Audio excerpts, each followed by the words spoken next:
अभय Samant sir यांना मी विनंती करते त्यांनी मार्गदर्शनपर मनोगत व्यक्त करावं.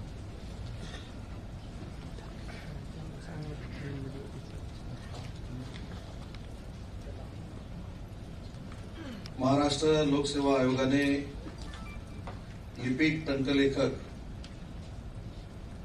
पदावरील नियुक्तीसाठी शिफारस केलेल्या उमेदवारांना व नवीन अनुकंप तत्वावर नियुक्ती करण्यात आलेल्या सर्व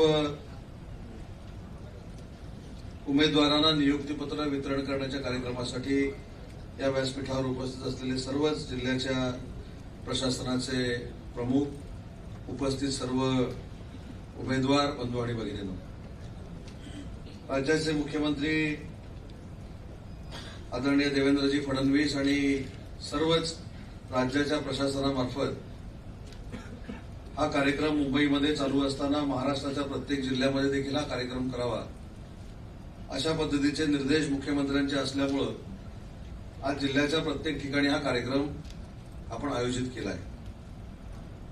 मी प्रशासनाला मनापासून धन्यवाद देतो, त्यांचं मनापासून कौतुक करतो. त्याच्यामध्ये जिल्हाधिकारी कार्यालय असेल, जिल्हा पुरवठा कार्यालय असेल, जिल्हा परिषद असेल, पोलीस अधीक्षक कार्यालय असेल, अधीक्षक अभियंता सार्वजनिक बांधकाम, सिंचन मंडळ, सहकारी संस्था, विद्युत निरीक्षण विभाग, इतर मागास बहुजन कल्याण कार्यालय, अधीक्षक अभियंता राष्ट्रीय महामार्ग, जिल्हा कृषी अधिकारी, रत्नागिरी पाटबंधारे, वैद्यकीय महाविद्यालय, व्यवसाय प्रशिक्षण कार्यालय, जलसंधारण, महिला व बालविकास आणि कौशल्य विकास या सगळ्या एचओडींना देखील धन्यवाद देतो की शासनानं जो उपक्रम राबवण्याचा निर्णय घेतला होता एका विशिष्ट कालावधीमध्ये, त्या विशिष्ट कालावधीमध्ये आपल्या आवश्यक असलेल्या उमेदवारांना नोकरी देण्याचं काम तुम्ही केलं आणि एक वेगळा आदर्श प्रशासनासमोर तुम्ही निर्माण करून दिला, त्याबद्दल या जिल्ह्याचा पालकमंत्री म्हणून तुमचं मनापासून कौतुक करतो आणि तुम्हाला धन्यवाद देखील देतो. आज आपण एकूण मला जिल्हाधिकाऱ्यांनी जे सांगितलं की 114 लोकांना नियुक्तीपत्र देणार आहोत.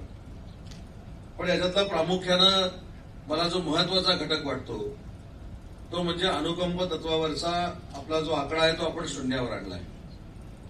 खरं तर अनुकंप तत्वावर आता हे नियुक्तीपत्र देत असताना जो कोण उमेदवार असेल, मग तो पुरुष असेल किंवा स्त्री असेल, त्याच्या मनामध्ये दोन भावना असणार आहेत. एक दुःखाची सर्वप्रथम भावना असेल आणि एक आनंदाची भावना असेल. दुःखाची भावना का असेल? आपल्या सगळ्यांना माहिती आहे की आपला जो कोण नातेवाईक होता तो याच माझ्या जागेवर काम करत होता आणि तिथं दुर्दैवानं किंवा अपघातानं काही दुर्दैवी घटना घडली म्हणून त्याच्या जागेवर मला नोकरी मिळते, हे नक्कीच त्याच्या मनामध्ये दुःख असेल.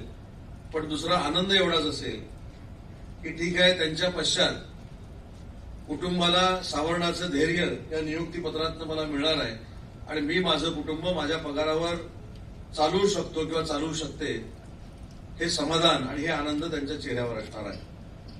आणि म्हणून अनुकंप तत्वाप्रमाणेच आपण जे रेग्युलर भरतीतली लोक देखील भरतोय त्यांच्या घरामध्ये देखील आज आनंदाचा दिवस असेल.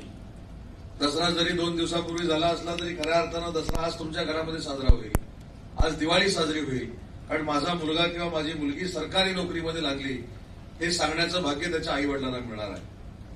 आणि यासाठीच मी आपल्या सगळ्यांच्या वतीनं प्रशासनाला धन्यवाद दिले. कारण शासनाच्या वतीनं आम्ही उपक्रम सांगत असतो, पण ते उपक्रम तसेच्या तसे पार पाडणं ही प्रशासनाची जबाबदारी असते. आणि त्या जबाबदारीला अनुसरून जिल्हाधिकारी असतील, मुख्य कार्यकारी अधिकारी असतील, पोलीस अधीक्षक असतील, आमचे आरडीसी असतील, ऍडिशनल सीओ असतील, समोर बसलेले जरी असले तरी इथे खुर्च्या रिकाम्या होतं ना, इकडे चाललं असतं.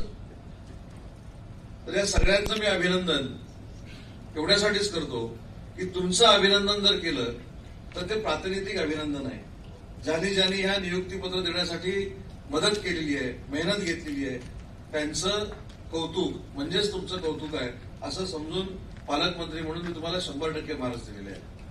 पण आता अजून आपली जबाबदारी वाढते कोणाची, की जे नोकरीमध्ये 114 लोक आजपासून सामील होत आहेत त्यांची जबाबदारी वाढते की शासनानं प्रशासनानं सांगितलेलं किंवा वरिष्ठांनी सांगितलेलं काम तसंच्या तसं आपले नियम न लावता या प्रशासनामध्ये जर आपण केलं तर कदाचित त्यांना प्रमोशन देखील मिळू शकतं ना.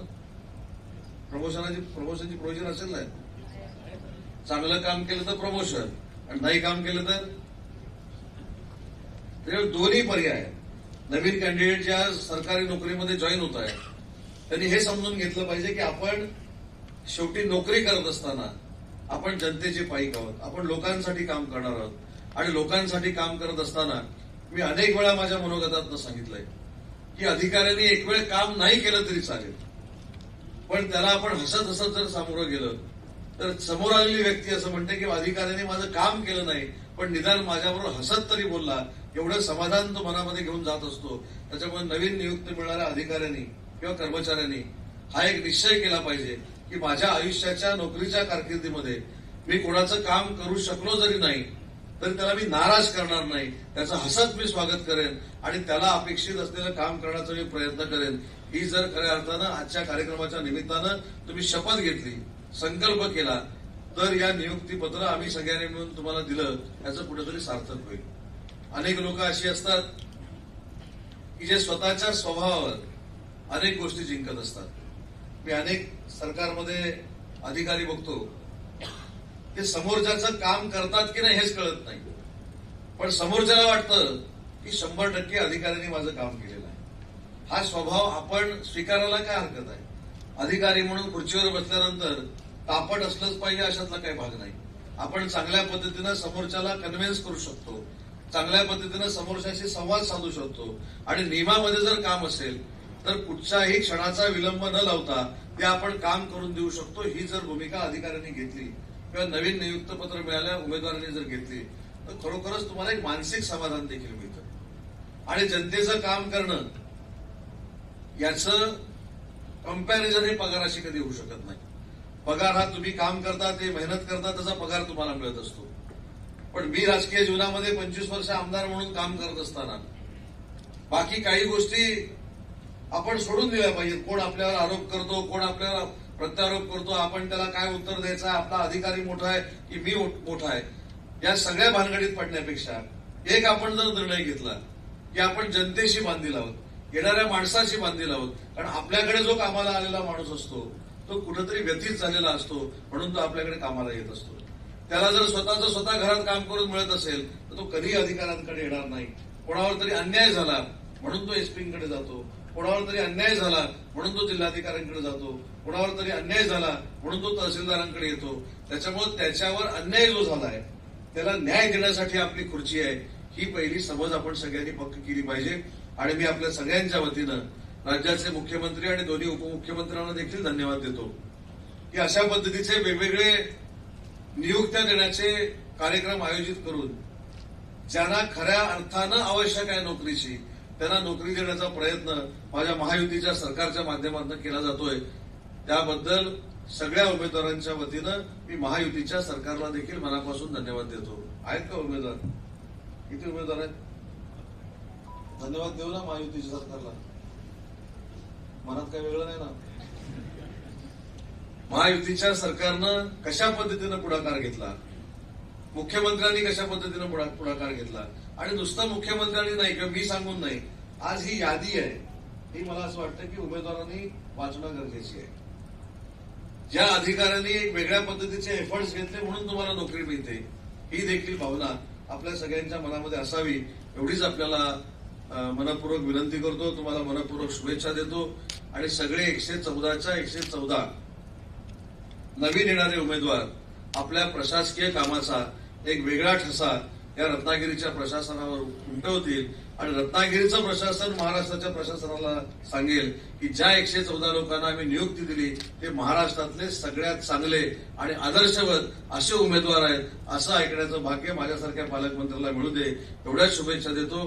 पुन्हा एकदा तुमच्या घरच्यांसाठी ही आनंदाची बातमी आहे. ही आनंदाची बातमी तुम्ही रिटायर्ड होईपर्यंत आनंदितच राहावी या देखील शुभेच्छा देतो आणि तुमचं सगळ्यांचं कौतुक करतो. पुन्हा एकदा प्रशासनाला धन्यवाद देतो आणि माझं मनोगत संपवतो. जय हिंद, जय महाराष्ट्र.